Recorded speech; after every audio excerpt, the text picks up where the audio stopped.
Panoorin natin guys yung laban ni ano guys. Kalaban ni Pangag guys. Ito napakalupit. Taga Manila. O yun oh, grabe sure ball. And guys, panoorin natin guys paano to ubusin. Grabe.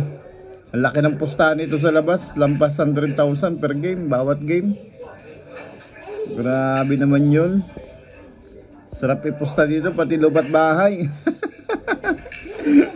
Sigurado magiging mansyon. Panoorin natin guys, paano to ubusin. Ito maganda dito yung 8, paano niya preparan eh. Yung 9. Yan o. Tingnan nyo naman guys, paano magpagulong ng bola, parang natutulog lang. Rolling in the deep. Ito guys, sa mga baguhan dyan, tingnan nyo. Ang pektos nito sa kaliwa para tumakbo yung bola. Tapos ibabaw. Ang pektos kaliwa, pa-rolling. Yan o, tingnan nyo. Boom! Grabe naman yun. Parang nilapag, parang gimbutang. Last 2 balls. Grabe, laki ng pustahan yun sa labas. Ayan, may shoot niya kaya to.